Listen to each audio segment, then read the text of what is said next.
भगवतं नमामि।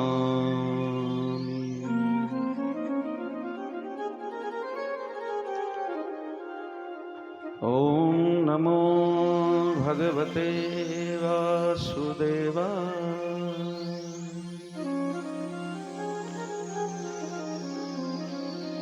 सद्गुरु भगवान की जय हो। श्रीमद्भागवत महापुराण की जय हो। श्री सुखदेव भगवान की जय हो।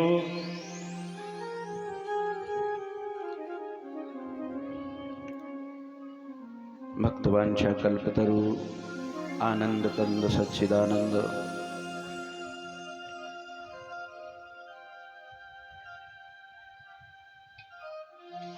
सर्वस्वरूप वेद पुराण उपनिषद सार स्वरूप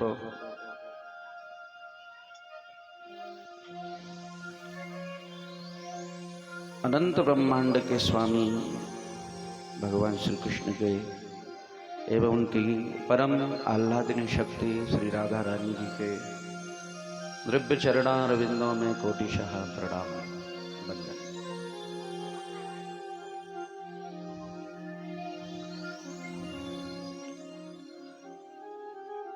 गणेश गौरियादि सहित स्थापित मंडलस्थ देवताओं को प्रणाम। ग्राम देवता, स्थान देवता, भूदेवता सभी का वंदन करते हुए इस कथा में पधारी हुई समस्त मातृशक्तियाँ, भगिनियाँ, बाल गोपाल, आचार्यगण, संगीतज्ञ बंधुजन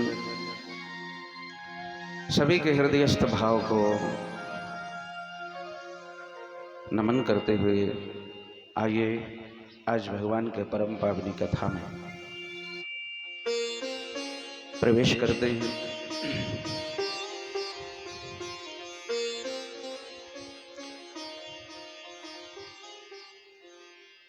जितनी भी संसार की व्यथाएं होती हैं वो सब कथा सुनने से मिट जाती हैं।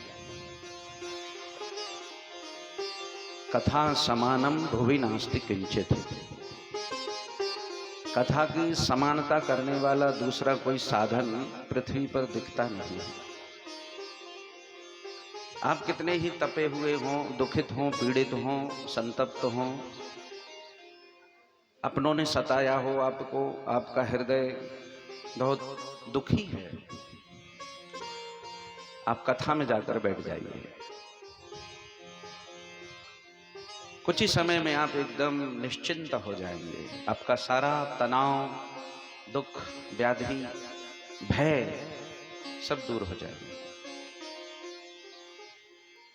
सत्ये स्वर्गे च कैलासे वैकुंठे नास्त्ययं रसः अतः पिबन्तु सद्भाग्या मामामंचत करिहिचित्। इसका त्याग नहीं करना है। भगवान शिव को भी जब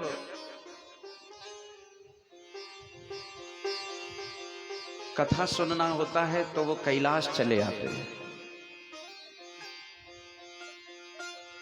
अपना शिवलोक छोड़कर कैलाश पर आ जाते हैं और वहां पर भगवती पार्वती को श्रीमद् भागवत कथा सुनाते हैं।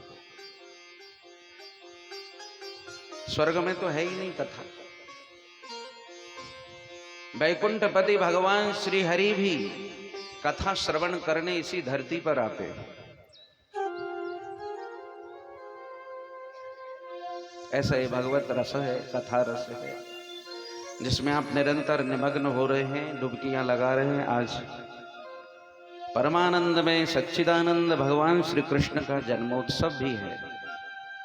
आज वही पालनहार सच्चिदानंद नंद का लाला, यशोदा का लाला, वसुदेव कुमार, देवकी नंदन, भागवत के प्रमुख देव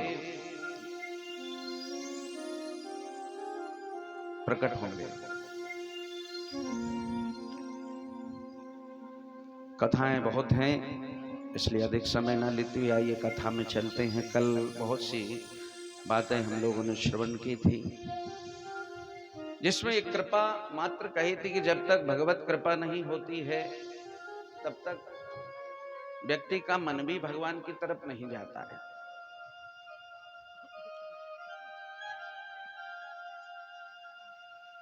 कृपा ही खींचती। संत जन तो कहते हैं कि कृपा सबसे पहले व्यक्ति को अपने शरीर पर करनी चाहिए।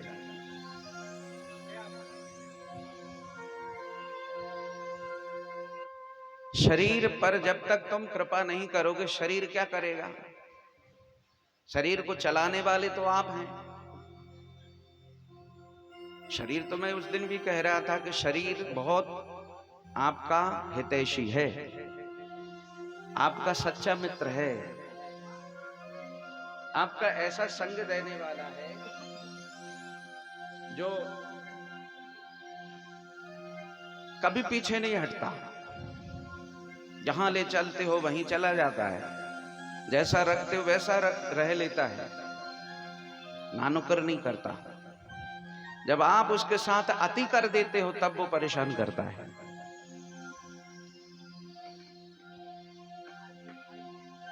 तो शरीर माध्यम खलु धर्म साधनम, धर्म के साधन के लिए सबसे बड़ा साधन है शरीर, मोक्ष के लिए सबसे बड़ा साधन है शरीर।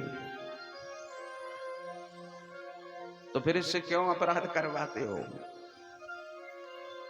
जब इतना बड़ा आपको सहयोग दिया है भगवान ने इस संसार से पार जाने के लिए, तो इसको अच्छे से देखभाल करो और भगवान के काम में लगाओ, धर्म कर्म में लगाओ, सेवा में लगाओ, परोपकार में लगाओ।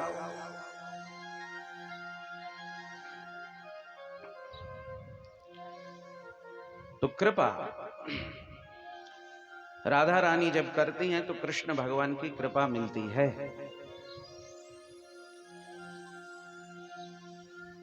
इसलिए उनको कृपा मूर्ति कहा जाता है।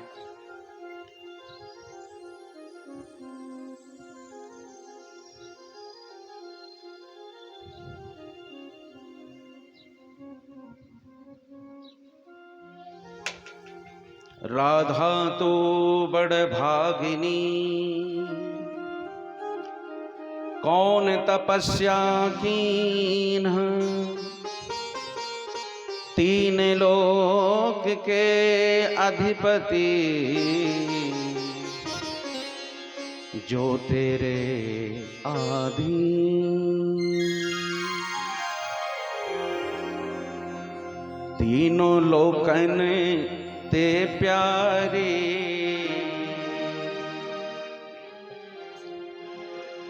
तीनों लोकन ते प्यारी, राधा रानी हमारी। तीनों लोकन ते प्यारी, राधा रानी हमारी। तीनों लोकन ते प्यारी, राधा रानी हमारी। तीनों लोकन ते प्यारी, राधा रानी हमारी।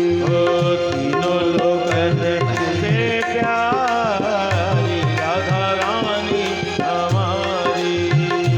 राधा रानी हमारी, राधा रानी हमारी, राधा रानी हमारी।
लगाए मोहारी राधा रानी हमारी।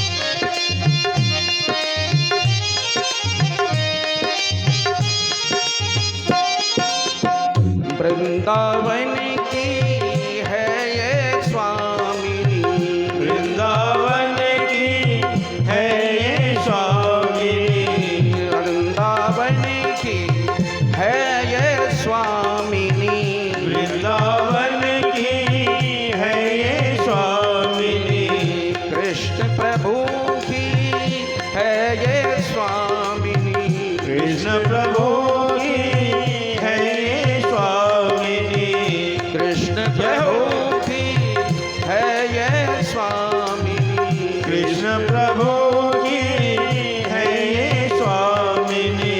विनती हाँ विनती सुन लो हमारी राधा रानी हमारी, विनती सुन लो हमारी राधा रानी हमारी, राधा रानी हमारी, राधा रानी हमारी, राधा रानी हमारी, राधा रानी हमारी, राधा रानी हमारी, राधा रानी हमारी, राधा रानी हमारी, राधा रानी हमारी। तीनों लोकन के प्यारी राधा रानी हमारी, तीनों लोकन से प्यारी राधा रानी हमारी, तीनों लोकन के प्यारी राधा रानी हमारी, तीनों लोगन से प्यारी राधा रानी हमारी, राधा रानी हमारी, राधा रानी हमारी, राधा रानी हमारी, राधा रानी हमारी, राधा रानी राधा रानी हमारी, राधा रानी हमारी, राधा रानी हमारी,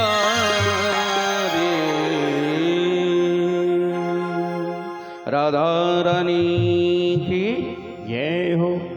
तीनों लोक से बड़ा अद्भुत दरबार है राधा रानी का। वृंदावन का रस चाहिए तो सबसे पहले राधाजू की कृपा अनिवार्य है। वो स्वामिनी है। जब श्री कृष्ण भगवान प्रकट हुए हैं तो वृंदावन में नंद बाबा को चिंता हो गई थी कि इनकी रक्षा कौन करेगा। प्रार्थना की कि कौन आएगा रक्षा करने हमारे लाला की। तब वहां पूर्णिमा काकी और बड़े बड़े बुजुर्गों ने कहा कि हमारे इस वृंदावन की स्वामिनी ब्रजेश्वरी ब्रज की महारानी राधा रानी है, उनसे विनती करो वही लाला की रक्षा करे। तो राधा रानी जब भगवान नंद डर गए हैं भयंकर असुरों से, जब लाला कन्हैया छोटे रहते हैं तो उन कन्हैया को लेने के लिए राधा रानी आती है। जैसे कृष्ण सदा से हैं वैसे ही राधा भी सदा से है।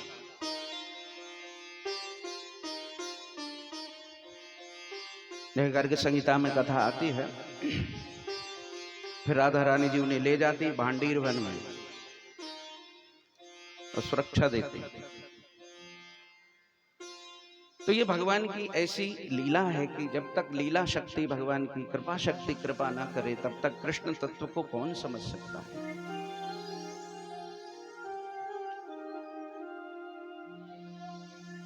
इसलिए भागवत को साक्षात राधा कृष्ण में कहा है।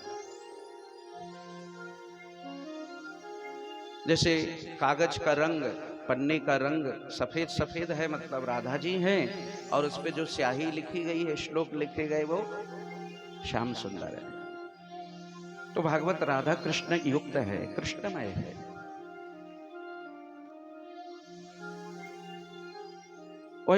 वैसे भी यदि देखा जाए, ज्ञान भक्ति वैराग्य का अद्भुत संगम है भागवत जी में।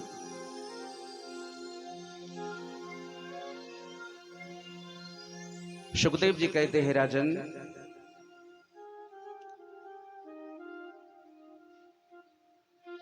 कभी कभी अपराधियों के घर में भी भक्त पैदा हो जाता है, भक्त आ जाता है, और वह भक्त केवल अपना उद्धार नहीं करता, बल्कि पूरे कुल का 21 पीढ़ी को तार देता है। एक सत्पुत्र, सद्धर्म वाला, भागवत धर्म करने वाला भागवत भक्त आपके परिवार में आ जाए तो पूरे परिवार को तार देता है। कहा वो कैसे? पूछते हैं, जिज्ञासा करते हैं। परीक्षित जी ने कहा, गुरुदेव हमें बताइए स्पष्ट करके कैसे।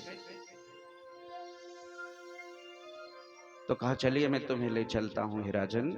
जैसे मैंने पिछले प्रसंगों में आपको सुनाया था कि दिति और कश्यप की 2 संतानें हुई, जिससे हिरण्याक्ष और हिरण्यकश्यप का जन्म हुआ। हिरण्याक्ष का वध भगवान ने वाराह अवतार लेकर किया, और इधर हिरण्यकश्यप जो अपने प्रभाव से सबको अपने अधीन कर लिया है, जिसने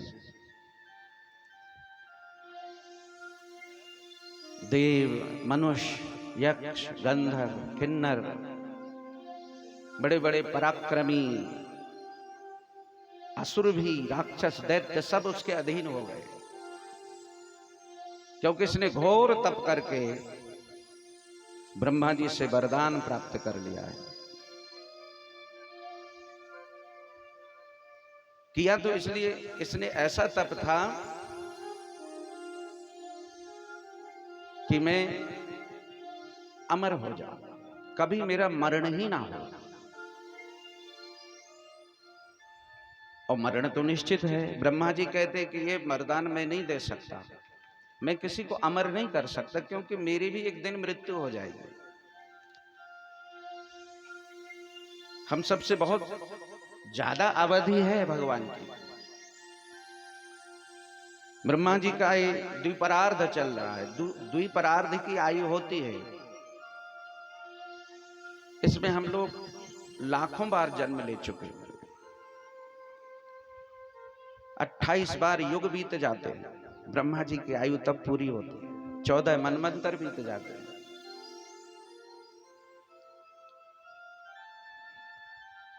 तो भगवान ने देखिए कैसा वरदान दिया है उसे। विचार किया उसने कि मुझे क्या मांगना चाहिए जिससे कि मेरी मृत्यु ना हो। बड़ी बुद्धि लगाई है बहुत। यदि दास्यस्य विमतान् वरान् मे वरदोत्तम भूतेभ्यस्पदविसृष्टेभ्यो मृत्युर्मा भून् मम प्रभो। हे वरदोत्तम, वरदान देने में उत्तम प्रभु, हे देव ब्रह्मा जी, यदि मैंने सच में तप किया है और उसका कुछ फल है तो हमें यही वरदान दीजिए कि मैं किसी भी आपकी सृष्टि से उत्पन्न किसी भी प्राणी से मारा ना जाऊं, ना भूतेभ्यः, कोई भी ऐसा प्राणी ना हो जिससे कि मैं मारा जाऊं, सबसे अबद्ध रहूं।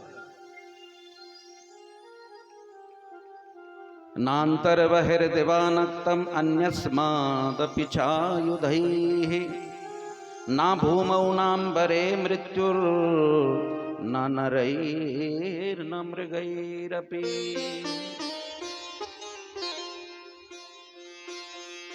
ना भूमि में, ना आकाश में, ना बाहर, ना भीतर, ना ऊपर, ना नीचे।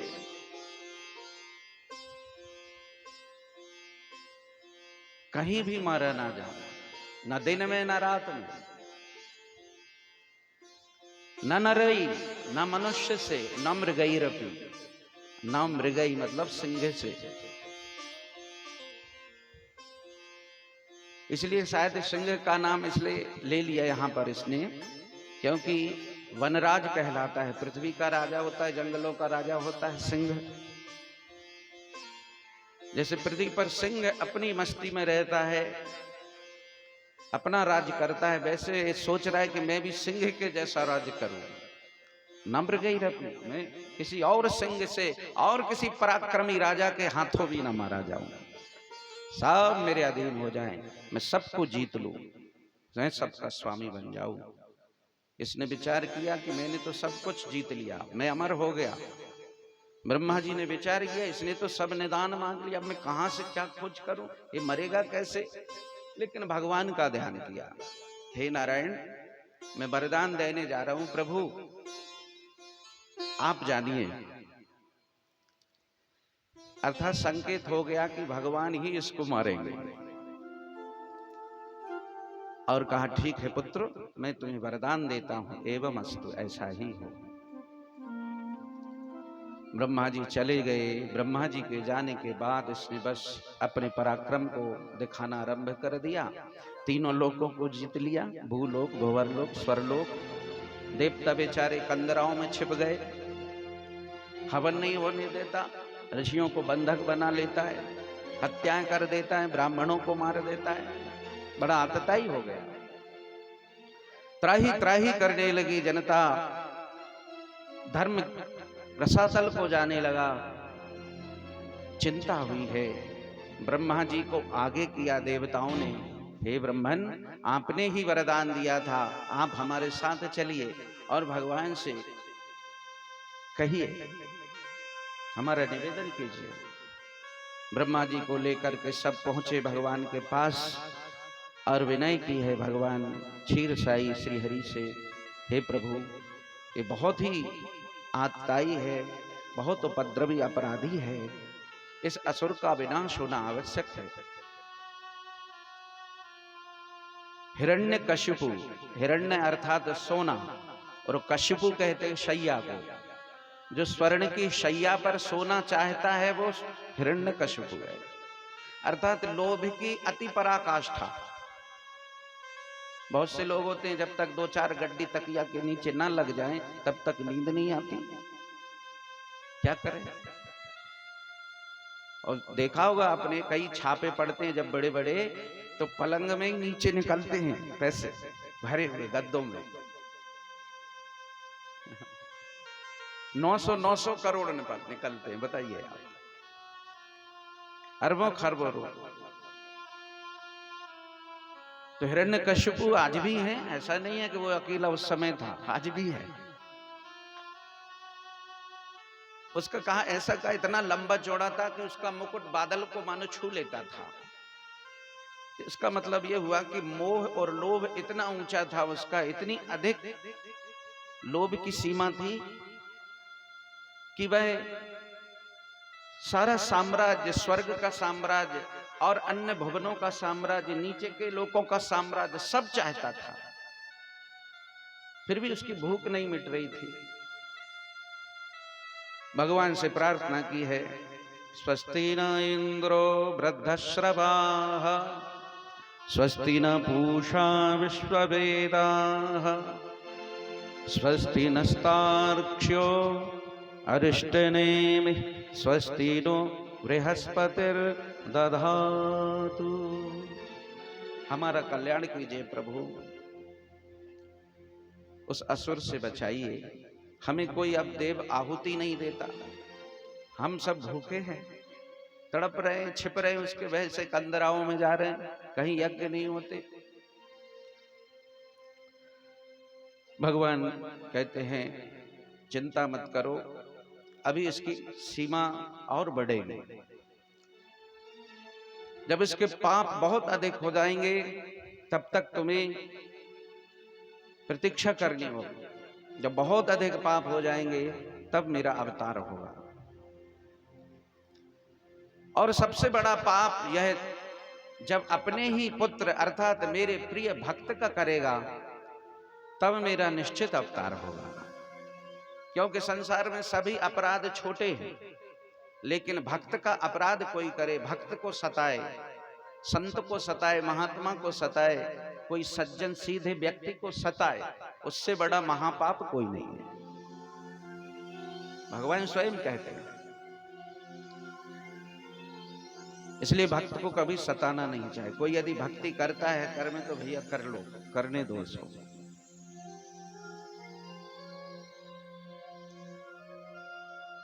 समझ गए सबकी भगवान जरूर अवश्य ही कोई लीला करेंगे, प्रणाम बंदन करके लौट आए। इधर भगवान ने लीला रची और नारद जी को भेजा।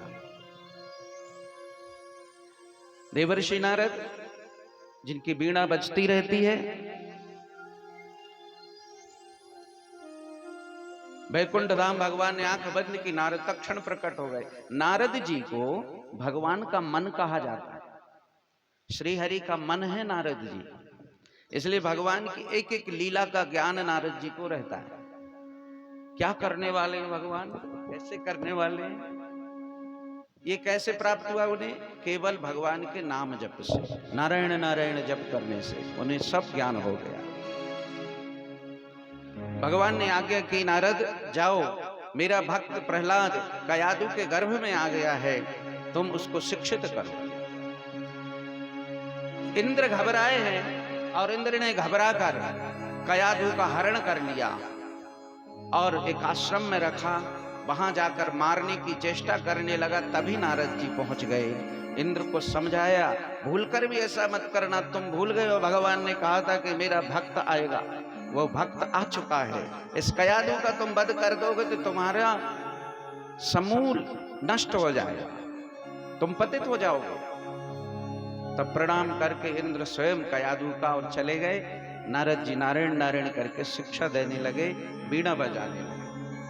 बजे बीड़ा जाकी तीन लोक में नित ही सुबह शाम, बजे बीड़ा जाकी तीन लोक में नित ही सुबह शाम। बंदो श्री नारद मुनि ज्ञानी, बंदो श्री नारद मुनि ज्ञानी। बजे बीड़ा जाकी तीन लोक में नित ही सुबह शाम, बजे बीड़ा जाकी तीन लोक में नित ही सुबह शाम। बंदो श्री नारद मुनि